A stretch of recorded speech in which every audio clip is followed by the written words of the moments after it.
నమస్తే అండి. మనం ఇండియన్ పాలిటీలో నెక్స్ట్ టాపిక్ స్టార్ట్ చేస్తున్నాము. జ్యుడిషియరీ.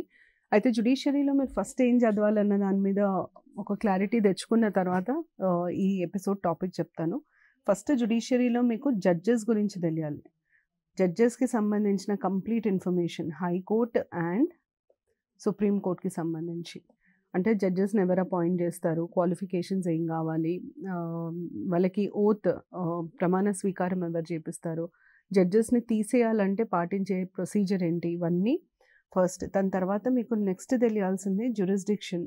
సుప్రీం కోర్ట్‌కి జ్యూరిస్డిక్షన్ ఎక్కడుంటుంది? Jurisdiction of supreme court. Supreme court ఏమేం చేయగలుగుతుంది? తర్వాత జ్యూరిస్డిక్షన్ ఆఫ్ హైకోర్ట్.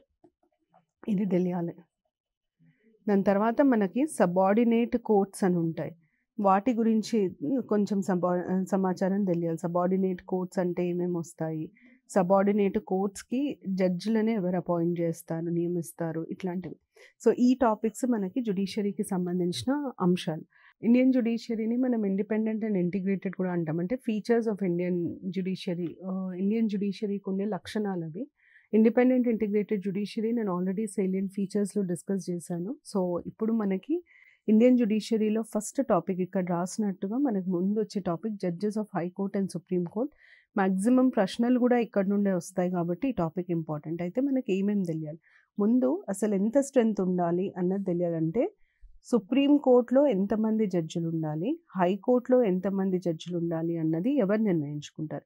సుప్రీం కోర్టులో జడ్జిల సంఖ్య నిర్ణయించే అధికారం పార్లమెంటుకు ఉంటుంది. పార్లమెంటు సపరేట్ చట్టం ద్వారా ఈ నిర్ణయం తీసుకుంటుంది. Parliament bylaw. సో ఒక కోర్టులో ఎంతమంది జడ్జిలు, ఒక సుప్రీం కోర్టులో ఎంతమంది జడ్జిలు ఉండాలి, జడ్జిల సంఖ్య ఎంత ఉండాలి అని నిర్ణయించే అధికారం పార్లమెంట్కి. అయితే ముందు 28th జనవరి 1950 రోజున మన సుప్రీం కోర్టుని ఫార్మల్గా మనకి ఫ్రీడమ్ వచ్చిన తర్వాత, ఇండిపెండెన్స్ వచ్చి కాన్స్టిట్యూషన్ ఎన్ఫోర్స్ అయిన తర్వాత 28th January 1950 రోజున ఇనాగ్రేట్ చేశారు. ఆ రోజు మన దగ్గర ఉన్న జడ్జిలు 7+1 అంటే 7 జడ్జెస్, 1 చీఫ్ జస్టిస్. ఈ రోజు స్ట్రెంత్ వచ్చేసి 33+1. హైకోర్టులో ఉండే సంఖ్య కోర్టు టు కోర్టు మారుతూ ఉంటుంది. అయితే హైకోర్టులో ఎంతమంది జడ్జిలు ఉండాలి, జడ్జిల సంఖ్య ఎంత ఉండాలి అన్నది నిర్ణయించే అధికారం ప్రెసిడెంట్కు ఉంటుంది. ప్రెసిడెంట్ డిసైడ్స్ ఏ హైకోర్టులో ఎంతమంది జడ్జిలు ఉండాలి అన్నది సంఖ్య డిసైడ్ చేసేది ప్రెసిడెంట్. ఇది ముందు ఫస్ట్ పాయింట్ మనకు తెలియాల్సింది. నెక్స్ట్ పాయింట్ మనకు తెలియాల్సింది క్వాలిఫికేషన్స్. మనం ఒకవేళ ఒక వ్యక్తి సుప్రీంకోర్టు జడ్జి కావాలన్నా లేదా హైకోర్టు జడ్జి కావాలన్నా వారికి ఉండాల్సిన అర్హతలు ఏంటి? మొదటి అర్హత సిటిజన్షిప్. వారు సిటిజన్ ఆఫ్ ఇండియా అయి ఉండాలి. ఇక్కడ కూడా సిటిజన్షిప్ మొదటి అర్హత. సో పౌరసత్వం ఉండాలి, భారత పౌరులై ఉండాలి. రెండో అర్హతలో 3 పాయింట్లు ఉంటాయి. అంటే ఇది ఎక్స్పీరియన్స్కి సంబంధించింది. ఒకటి, వారు 5 ఏళ్ళు, కనీసం 5 ఏళ్ళన్నా కంటిన్యూస్గా హైకోర్టు జడ్జి లాగా పనిచేసి ఉండాలి.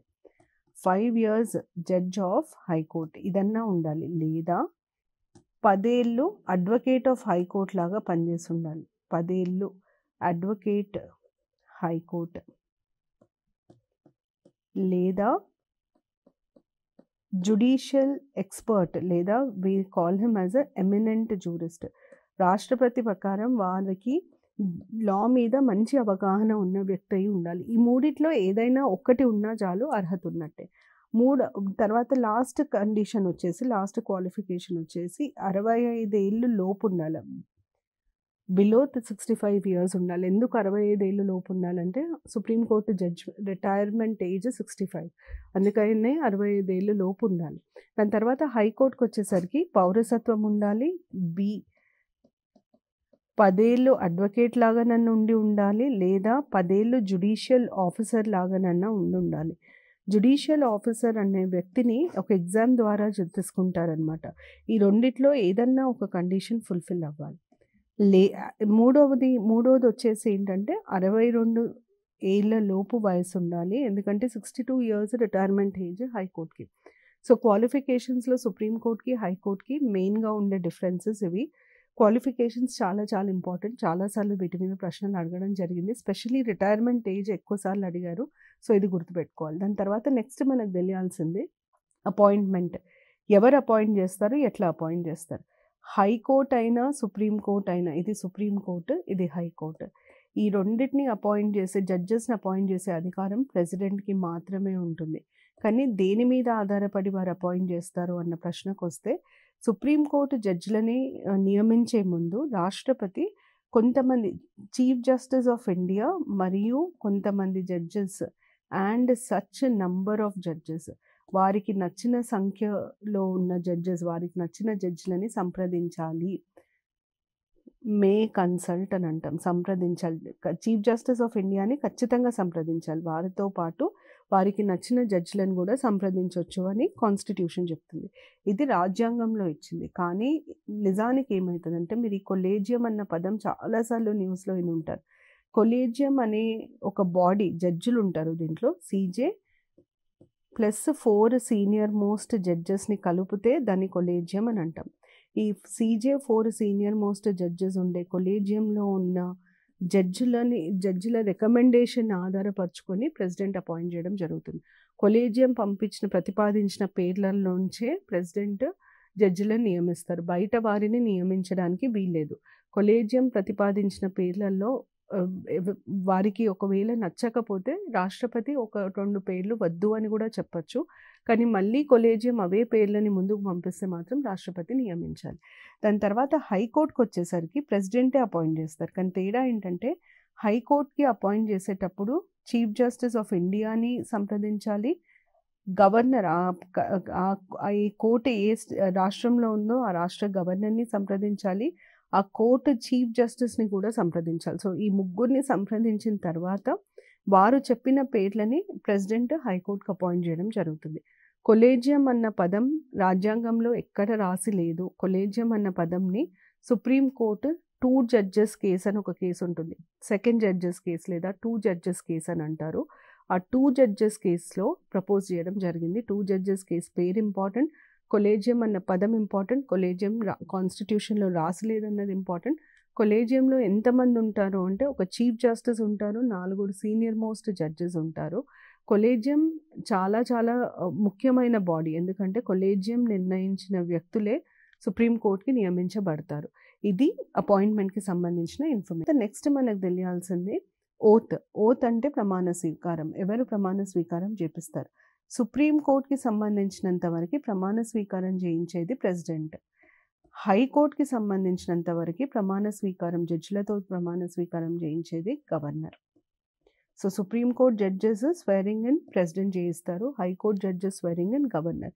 ఒకవేళ వీరు రిజైన్ చేయాలి అనుకున్నా కూడా వీరిని నియమించేది ప్రెసిడెంట్ కాబట్టి సుప్రీంకోర్టు జడ్జి అయినా సరే, హైకోర్టు జడ్జి అయినా సరే వారి రాజీనామా లేఖని రాష్ట్రపతికి మాత్రమే పంపుతారు. ఎందుకంటే వారిని నియమించేది కూడా రాష్ట్రపతి కాబట్టి పంపేది కూడా రాష్ట్రపతికి. ఇది రెసిగ్నేషన్కి సంబంధించి. దాని తర్వాత నెక్స్ట్ మనకి తెలియాల్సింది సాలరీ ఇంకా అలవెన్సెస్. వారి జీతం ఇవన్నీ ఎవరు డిసైడ్ చేస్తారు? సుప్రీంకోర్టుకి సంబంధించినంతవరకు, హైకోర్టుకి సంబంధించినంతవరకు జడ్జెస్ సాలరీ నిర్ణయించేది పార్లమెంట్ ద్వారా నిర్ణయింపబడుతుంది. అంటే అన్ని హైకోర్టుల జడ్జిలకి ఒకటే సాలరీ ఉంటుంది. మరి ఎక్కడి నుండి పే చేస్తారు? సుప్రీంకోర్టు జడ్జిలకు ఇచ్చే జీతాన్ని కన్సాలిడేటెడ్ ఫండ్ ఆఫ్ ఇండియాకి చార్జ్డ్ అకౌంట్ అని అంటాము. చార్జ్ చేస్తారు. ఫండ్కి నుండి పే చేస్తారు. Of India, central government consolidated fund నుండి. హైకోర్టుకి సంబంధించినంత వరకు కన్సాలిడేటెడ్ ఫండ్ ఆఫ్ స్టేట్. అయితే ఇక్కడ ఒక చిన్న తేడా ఉంటుంది. ఒక్కొక్కసారి ఒకటే హైకోర్టు 2 రాష్ట్రాలకి పనిచేస్తుంది. ఉదాహరణకి తెలంగాణ ఫామ్ అయిన మొదటి 6 సంవత్సరాలు మనకు కామన్ హైకోర్టు ఉండే, మనం దాన్ని కామన్ హైకోర్టు అని అంటాం. ఒకటే హైకోర్టు 2 లేదా ఎక్కువ రాష్ట్రాలకు పనిచేస్తుంది. అట్లాంటప్పుడు వాళ్ళకి ఎంత జీతం వస్తుంది? ఒకటే సాలరీ వస్తుంది. మరి ఎవరు పే చేయాలి? ఎందుకంటే 2 రాష్ట్రాలు ఉన్నాయి. కామన్ హైకోర్టు ఉన్నప్పుడు ఏ రాష్ట్రం ఎంత పే చేయాలి, ఏ రాష్ట్రం నుండి ఎంత ఇవ్వాలి అన్నది ప్రెసిడెంట్ నిర్ణయిస్తారు, రాష్ట్రపతి నిర్ణయిస్తారు. President decides the share of states. ఏ రాష్ట్రం ఎంత పే చేయాలి, షేర్ ఆఫ్ స్టేట్స్. అయితే జడ్జిలకి పెన్షన్ కూడా ఉంటుంది. అయితే ఈ పెన్షన్ ఎవరు పే చేస్తారు? పెన్షన్‌కొచ్చేసరికి అది హైకోర్ట్ అయినా సరే, సుప్రీం కోర్ట్ అయినా సరే, పెన్షన్ మాత్రం కన్సాలిడేటెడ్ ఫండ్ ఆఫ్ ఇండియా నుండే పే చేయడం జరుగుతుంది. ఇంకెక్కడి నుండి పే చేయరు. కన్సాలిడేటెడ్ ఫండ్ ఆఫ్ ఇండియా నుండే పెన్షన్ పే చేయడం జరుగుతుంది. ఇది సాలరీస్‌కి సంబంధించిన అంశం. దాని తర్వాత నెక్స్ట్ మనకు తెలియాల్సింది జడ్జెస్ క్లాసిఫికేషన్. అంటే రకరకాల జడ్జిలుంటారు. ఉదాహరణకి మనం సుప్రీం కోర్ట్ తీసుకుంటే మనం జడ్జిలందరినీ 3 భాగాలుగా విభజిస్తాం. ఒకటేమో పర్మనెంట్ జడ్జెస్ అని అంటాం.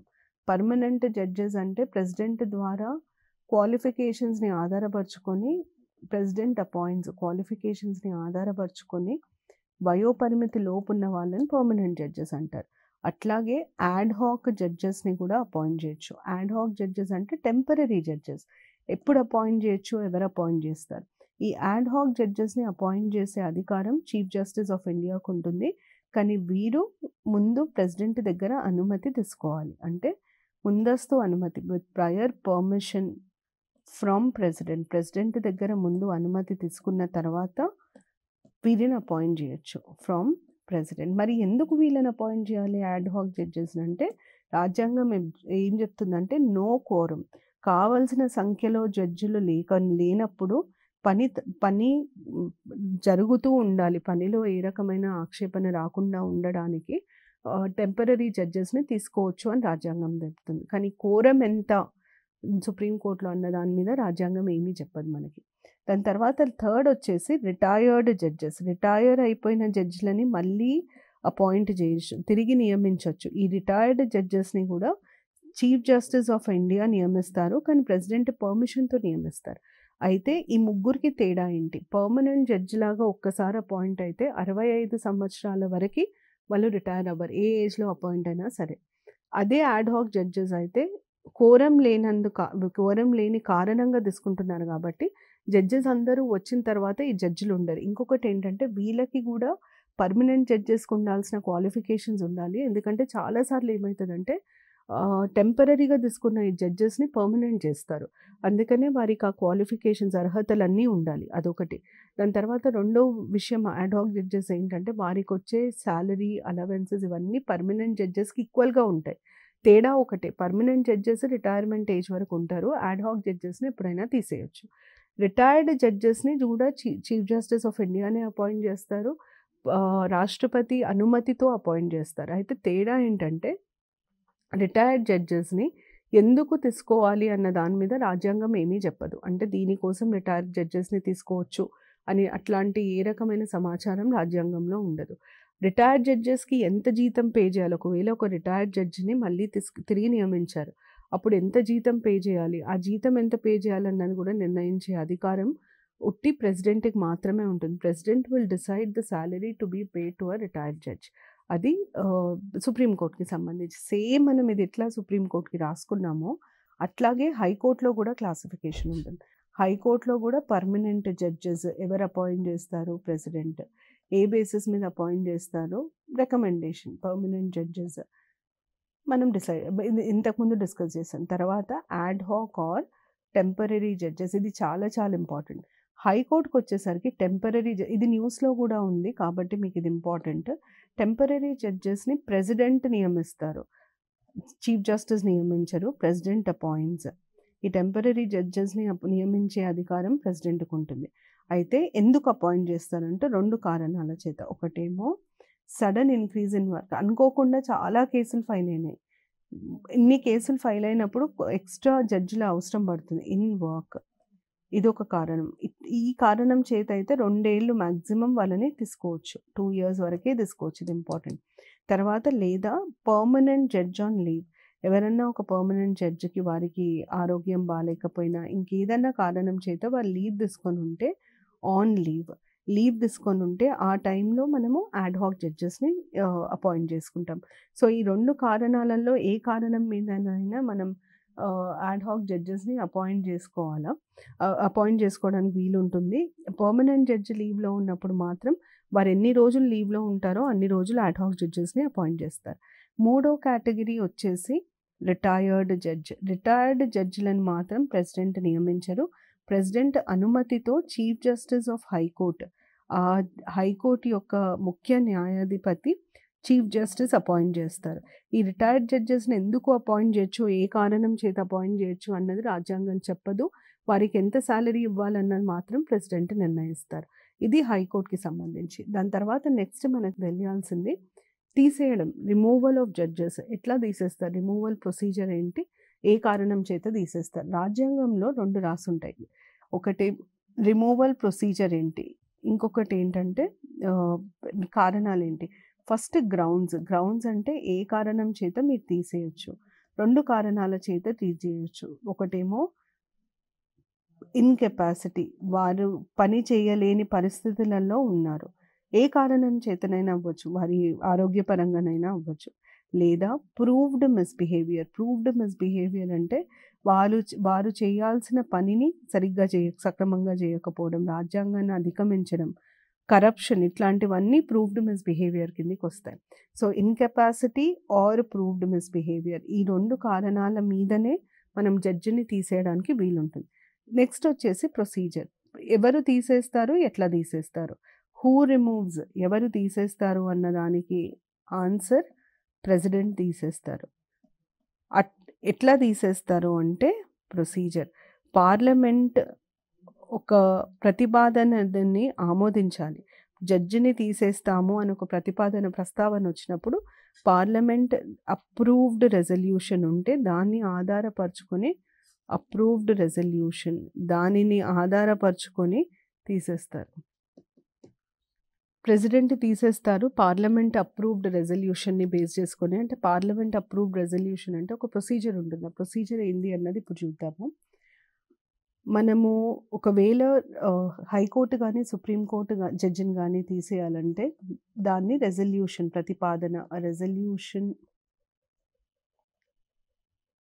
To remove the judge of supreme court or హైకోర్ట్. ఒకటే రకమైన విధానం ఉంటుంది. Can be introduced in parliament only. పార్లమెంట్లో మాత్రమే దీన్ని ప్రవేశపెట్టడానికి వీలుంటుంది. స్టేట్లో ప్రవేశపెట్టడానికి వీలుండదు.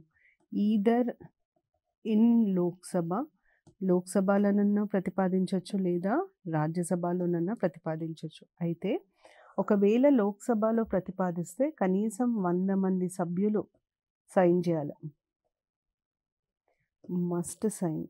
సైన్ చేయాలి. ఒకవేళ మనం రాజ్యసభలో ప్రతిపాదించాలి అని అనుకుంటున్నాం, కనీసం 50 మంది సభ్యులు దాన్ని మొదలుపెట్టడం, కనీసం ఆరంభం పలకడానికన్నా 50 మంది సభ్యులు సైన్ చేయాలి. ఈ నంబర్లు ఇంపార్టెంట్. సో హైకోర్టు జడ్జిలని తీసేసే విధానంలో స్టేట్ లెజిస్లేచర్కి ఎట్లాంటి రోల్ ఉండదు. పార్లమెంటే డిసైడ్ చేసి తీసేస్తుంది. ఒక్కసారి ప్రతిపాదన ప్రారంభం అయితే అంటే ప్రవేశపెట్టిన తర్వాత ఏమవుతుంది, వన్స్ మనం ఇంట్రడ్యూస్ చేసిన తర్వాత ద హౌస్ ఇనిషియేటింగ్ ఇట్, ఏ సభలో అయితే దీన్ని ప్రవేశపెడతారో విల్ అపాయింట్, ఖచ్చితంగా ఒక కమిటీని అపాయింట్ చేయాలి. Appoint judges enquiry committee. ఒక జడ్జెస్ ఎంక్వైరీ కమిటీని వీళ్ళు అపాయింట్ చేయడం జరుగుతుంది. ఈ జడ్జెస్ ఎంక్వైరీ కమిటీ అన్నది రాజ్యాంగంలో ఇవ్వబడి లేదు. Not mentioned in constitution. రాజ్యాంగంలో ఎక్కడ జడ్జెస్ ఎంక్వైరీ కమిటీ గురించి రాయరు ఇన్ ద కాన్స్టిట్యూషన్. మరి జడ్జెస్ ఎంక్వైరీ కమిటీ ఎక్కడ వస్తుంది? రాజ్యాంగం ఏమంటుందంటే జడ్జిని తీసేసే ముందు అన్బయాస్డ్ ఎంక్వైరీ కంపల్సరీగా జరగాలి. Enquiry by law as decided by parliament by law. Parliament చట్టం ద్వారా ఒక ఎంక్వైరీ మెథడ్ని ఇవ్వాలి అని అంటుంది బై పార్లమెంట్ బై లా. ఈ చట్టాన్ని మనం జడ్జెస్ ఎంక్వైరీ యాక్ట్ అని అంటాము, బై లా. ఆ చట్టం పేరు జడ్జెస్ ఎంక్వైరీ యాక్ట్. ఆ జడ్జెస్ ఎంక్వైరీ యాక్ట్ కిందనే అపాయింట్ అయింది ఎంక్వైరీ యాక్ట్ 1968. పేరు ఇంపార్టెంట్, ఇయర్ ఇంపార్టెంట్.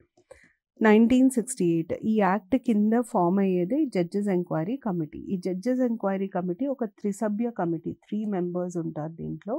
ఒకరేమో sitting or retired judge of supreme court, ఇంకొకటేమో sitting or retired judge of high court, మూడోది ఏంటంటే ఎమినెంట్ జూరిస్ట్. ఎమినెంట్ జూరిస్ట్ అర్థం ఏంటంటే లా మీద, చట్టం మీద మంచి అవగాహన ఉన్న వ్యక్తిని మనం ఎమినెంట్ జూరిస్ట్ అని అంటాం.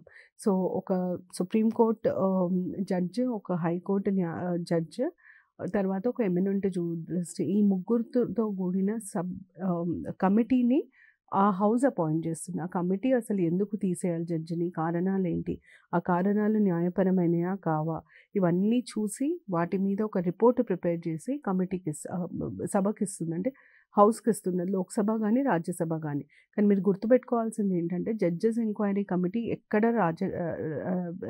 రాజ్యాంగంలో రాసలేదు. అంటే జడ్జెస్ ఎంక్వైరీ కమిటీ అని ఒకటి ఉంటుంది అన్న విషయం రాజ్యాంగంలో ఇవ్వబడలేదు.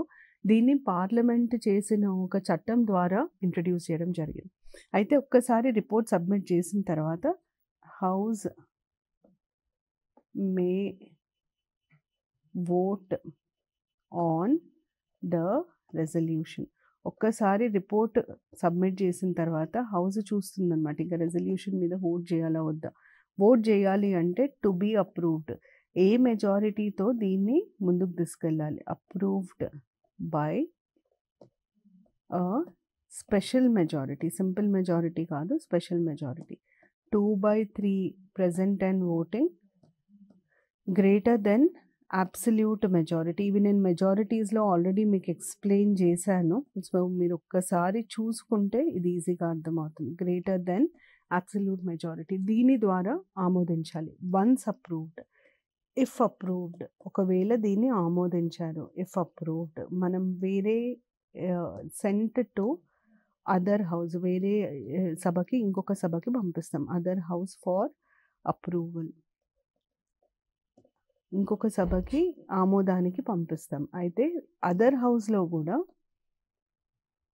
Must be approved with same special majority అని అంటాం. Special majority of 2/3 present and voting greater than or equal to absolute majority. 2 houses ఈ మెజారిటీతో అప్రూవ్ చేస్తేనే president removes the judge. So మిమ్మల్ని, ఒక జడ్జిని తీసే అధికారం ఎవరికి ఉంటుంది అంటే ప్రెసిడెంట్కి, రాష్ట్రపతికి మాత్రమే ఉంటుంది. ఏ ఆధారం మీద తీసేస్తారు అంటే పార్లమెంట్ ప్రతిపాదన మీద తీసేస్తారు. పార్లమెంట్ ప్రతిపాదన విధానం ఏంటి అంటే ఇప్పుడు వరకు మనం డిస్కస్ చేసిందంత విధానం. ఎంత మెజారిటీ అవసరం ఉంటుంది అంటే 2/3 present and voting greater than equal to absolute majority. 2 సభలలో అదే మెజారిటీతోనే అప్రూవ్ అవ్వాలి. ఏ సభ ఎంక్వైరీ కమిటీని నియమిస్తుంది అంటే ఏ సభలో అయితే ముందు ప్రవేశపెడతారో ఆ సభ ఎంక్వైరీ కమిటీని నియమిస్తుంది. ఇది ప్రొసీజర్, ఇది రాజ్యాంగంలో ఇవ్వబడ్డ ప్రొసీజర్. హైకోర్టుకైనా సుప్రీంకోర్టుకైనా ఒకటే ప్రొసీజర్ ఉంటుంది. అయితే ఈ రోజు వరకు ఈ ప్రొసీజర్ ద్వారా ముగ్గురు జడ్జిలకి సంబంధించి ఈ ప్రొసీజర్ని ఇనిషియేట్ చేయడం జరిగింది. అంటే ముగ్గురు జడ్జిలని తీసేయాలి అన్న ప్రతిపాదన పెట్టడం జరిగింది. ఆ ముగ్గురు జడ్జిల పేర్లు, వివరాలు. ఫస్ట్ జడ్జి పేరు జస్టిస్ రామస్వామి. జస్టిస్ రామస్వామిని 1993-94 ఆ టైంలోనే వారు కరప్షన్కి పాల్గొన్నారని, కరప్ట్ అని చెప్పి తీసేయాలి అని చెప్పి ప్రతిపాదన చేయడం జరిగింది. ఆ ప్రతిపాదనను ముందుకు తీసుకెళ్లారు. జడ్జెస్ ఎంక్వైరీ కమిటీని కూడా స్థాపించారు. కానీ అప్పటి మన ప్రధానమంత్రి అయిన పివి నరసింహారావు గారు వారిని తీసేస్తే మనం ఒక కొత్త విధానాన్ని, అంటే ఒక విధానాన్ని అమల్లోకి తీసుకొచ్చిన వాళ్ళం అవుతాము, దీన్ని రేపు ముందు దీన్ని మిస్యూజ్ చేసే ఛాన్స్ ఉంటుంది, దీన్ని తప్పుకి వాడే ఛాన్స్ ఉంటుంది. కాబట్టి దీన్ని మనం ముందుకు తీసుకెళ్ళొద్దు, జడ్జినే రిజైన్ చేయమని అడుగుదాము అని చెప్పి రామస్వామి గారిని రిజైన్ చేయమని అడగడం జరిగింది. రామస్వామి గారు రిజైన్ చేశారు. సెకండ్ దీన్ని జస్టిస్ దినకరన్, మూడోది జస్టిస్ సౌమిత్ర సేన్, ఈ ఇద్దరు జడ్జిల మీద ఇనిషియేట్ చేయడం జరిగింది. అయితే ఇద్దరు జడ్జిల మీద ఒకటే సంవత్సరంలో ఇనిషియేట్ చేశారు. So justice Soumitra Sen, justice Dinakaran, justice Ramaswamy ఈ ముగ్గురి అగెయిన్స్ట్ రిమూవల్ ప్రాసెస్ని ఇనిషియేట్ చేశారు. కానీ ఈ ముగ్గురిట్లో ఒక్కరిని కూడా ఈ విధానం త్రూ తీసేయలేదు. ఎందుకంటే ముగ్గురు విధానం పూర్తయ్యే లోపే వారి వారి పొజిషన్స్కి రిజైన్ చేశారు. అంటే జడ్జిల్లాగా వాళ్ళు రాజీనామా ఇచ్చేశారు. ఇది జడ్జెస్ రిమూవల్ ప్రొసీజర్. నేను ఇంతకుముందు చెప్పినట్టు జడ్జెస్ రిమూవల్ ప్రొసీజర్ని ముగ్గురు జడ్జిలకి అగెయిన్స్ట్గా ప్రవేశపెట్టడం జరిగింది. కానీ ఒక్క జడ్జిని కూడా ఈ రోజు వరకు ఈ విధానం వాడి తీసేయడం మాత్రం ఇండియాలో జరగలేదు. ఎందుకంటే ముగ్గురు రిజైన్ చేసేసారు. చాలా ఇంపార్టెంట్ పాయింట్. ఫస్ట్ ఏ జడ్జి మీద మొదలుపెట్టారు అంటే జస్టిస్ రామస్వామి. అదొక పాయింట్ ఇంపార్టెంట్. ఇది జడ్జెస్కి సంబంధించిన ఇన్ఫర్మేషన్. సో మనం ఒక్కసారి అన్నీ చూసుకుంటే నేను మీకు ఫస్ట్ జడ్జి ఒక కోర్టులో ఎంతమంది జడ్జిలు ఉండాలి, జడ్జిల సంఖ్య ఎంత ఉండాలి అన్నది ఫస్ట్ చెప్పాను. కోర్టులో జడ్జిల సంఖ్య ఎవరు నిర్ణయిస్తారు? సుప్రీంకోర్టు అయితే పార్లమెంట్ నిర్ణయిస్తుంది, హైకోర్టు అయితే ప్రెసిడెంట్ నిర్ణయిస్తారు. ఇది మనం ముందు చెప్పుకుంది. దాని తర్వాత నెక్స్ట్ నేను మీకు చెప్పింది క్వాలిఫికేషన్స్, అర్హతలు. సుప్రీంకోర్టుకి అపాయింట్ అవ్వాలంటే ఏం అర్హతలు ఉండాలి, హైకోర్టుకి అపాయింట్ అవ్వాలంటే ఏ అర్హతలు ఉండాలి. సుప్రీంకోర్టుకి అయితే 3 క్వాలిఫికేషన్స్లో ఏదన్నా ఒకటి ఉండాలి. ఒకటి 5 ఏళ్ళ హైకోర్టు జడ్జిలాగా 5 ఏళ్ళు పనిచేసి ఉండాలి, 10 ఏళ్ళు అడ్వకేట్ లాగా పనిచేసి ఉండాలి, లేదా జూరిస్ట్ అయి ఉండాలి. హైకోర్టుకి అయితే 2. దాని తర్వాత రిటైర్మెంట్ ఏజెస్ కూడా ఇక్కడే వస్తాయి. సో ఇది సుప్రీంకోర్టు, హైకోర్టు. ఈ ఈ ఈ ఆధారంగా అపాయింట్ అయిన వాళ్ళని మనం పర్మనెంట్ జడ్జెస్ లాగా పరిగణిస్తాం. దాని తర్వాత అపాయింట్మెంట్ ఎవరు చేస్తారు? ప్రెసిడెంట్ చేస్తారు. సుప్రీంకోర్టు జడ్జి అయినా, హైకోర్టు జడ్జి అయినా అపాయింట్ చేసే అధికారం ప్రెసిడెంట్కే ఉంటుంది. తేడా ఏంటంటే సుప్రీంకోర్టు జడ్జిని అపాయింట్ చేసేటప్పుడు ప్రెసిడెంట్కి సిఫార్సు చేసే బాడీని, ఆ గ్రూప్ని మనం కొలేజియం అని అంటాము. హైకోర్టు జడ్జిలను అపాయింట్ చేసేటప్పుడు ప్రెసిడెంట్ ఖచ్చితంగా ముగ్గురిని సంప్రదించాలి. ఒకటి ముఖ్య న్యాయమూర్తి సుప్రీంకోర్టు, గవర్నర్, ముఖ్య న్యాయమూర్తి, ఆ కన్సర్న్డ్ హైకోర్టు, వీరిని సంప్రదించాల్సి వస్తుంది. దాని తర్వాత నెక్స్ట్ మనం డిస్కస్ చేసింది ఓత్. ఎవరు వాళ్ళకి ప్రమాణ స్వీకారం చేపిస్తారు? సుప్రీంకోర్టు అయితే ప్రెసిడెంట్ చేపిస్తారు, హైకోర్టు అయితే గవర్నర్ చేపిస్తారు. ఒకవేళ ఎవరన్నా జడ్జి రాజీనామా చేయాలి అనుకుంటే ఆ రాజీనామా లేఖ ఎవరికి పంపించాలి? సుప్రీంకోర్టుకి లేదా హైకోర్టుకి పంపించాలి. దాని తర్వాత నెక్స్ట్ మనకి సాలరీ అలవెన్సెస్. సుప్రీంకోర్టు జడ్జిల సాలరీ ఎవరిస్తారు, హైకోర్టు జడ్జిల సాలరీ ఎవరిస్తారు?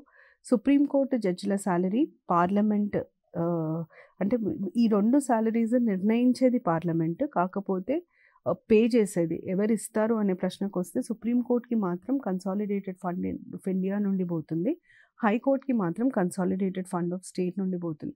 ఒకవేళ 2 రాష్ట్రాలకి కామన్ హైకోర్టు ఉంటే ప్రెసిడెంట్ ఏ రాష్ట్రం ఎంత పే చేయాలి అన్న దాని మీద డిసైడ్ చేస్తారు. దాని తర్వాత నెక్స్ట్ మనకి జడ్జెస్ క్లాసిఫికేషన్కి వస్తే permanent judges, యాడ్హాక్ judges, retired judges. దీంట్లో మీకు ఇంపార్టెంట్ ఏంటంటే యాడ్హాక్ జడ్జెస్ని ఎవరు అపాయింట్ చేస్తారు, ఏ కారణం చేత అపాయింట్ చేస్తారు? సుప్రీంకోర్టుకి అయితే యాడ్హాక్ జడ్జెస్ని అపాయింట్ చేసే అధికారము ఉట్టి చీఫ్ జస్టిస్ ఆఫ్ ఇండియాకు ఉంటుంది. కానీ వారు ముందుగానే ప్రెసిడెంట్ పర్మిషన్ తీసుకోవాలి. ఖచ్చితంగా ప్రెసిడెంట్ నుండి, రాష్ట్రపతి నుండి అనుమతి తీసుకొని అపాయింట్ చేయడానికి ఉంటుంది. అదే హైకోర్టుకి వస్తే యాడ్హాక్ జడ్జెస్ని చీఫ్ జస్టిస్ అపాయింట్ చేయరు, రాష్ట్రపతి అపాయింట్ చేస్తారు. కానీ కారణాలు 2. ఒకటేమో అనుకోకుండా చాలా కేసులు ఫైల్ అవ్వడం, లేదా పర్మనెంట్ జడ్జి ఒకరు చాలా లాంగ్ టైం లీవ్ తీసుకోవడం. ఈ కారణాల చేత యాడ్హాక్ జడ్జెస్ని అపాయింట్ చేయడానికి వీలుంటుంది. దీని తర్వాత మనము రిమూవల్ ఆఫ్ జడ్జెస్ గురించి డిస్కస్ చేసాము. ఏ గ్రౌండ్స్, అంటే ఏ కారణాల చేత జడ్జిలను తీసేయడానికి ప్రొసీజర్ ఏంటి, ఆ ప్రొసీజర్ని ఎవరు ఇచ్చారు? పార్లమెంట్ ఇస్తుంది. ఆ ప్రొసీజర్ ప్రకారంగా జడ్జిలను తీసేయచ్చు. ఇప్పటివరకు ఎవరి అగేన్స్ట్ రిమూవల్ రెజల్యూషన్స్ ఇనిషియేట్ అయ్యాయి అన్నది చెప్పాను. సో దీనితో మనం judges of supreme court and high court topic complete చేశాము. నేను ఇప్పుడు చెప్పిన వాటిని దాటి క్వశ్చన్స్ వచ్చే ఛాన్సెస్ చాలా తక్కువ ఉంటాయి వీటి మీద. జుడిషియరీ అంటే జడ్జెస్కి సంబంధించినంత వరకు ఆర్టికల్స్ కూడా ఎక్కువ అడగరు. మీకు మెయిన్గా క్వాలిఫికేషన్స్, అపాయింట్మెంట్ ఇట్లాంటివే ఎక్కువ అడుగుతారు. సో ఈ డీటెయిల్స్ మీకు జడ్జెస్కి సంబంధించినంత వరకు సరిపోతుంది. నెక్స్ట్ మనం డిస్కస్ చేయాల్సింది జ్యుడిస్డిక్షన్, అంటే సుప్రీంకోర్టు పరిధి ఏంటి, హైకోర్టు పరిధి ఏంటి, సుప్రీంకోర్టు ఎట్లా పనిచేస్తుంది, హైకోర్టు ఎట్లా పనిచేస్తుంది, ఇట్లాంటి విషయాల మీద మనం నెక్స్ట్ చర్చించుకోవాలి.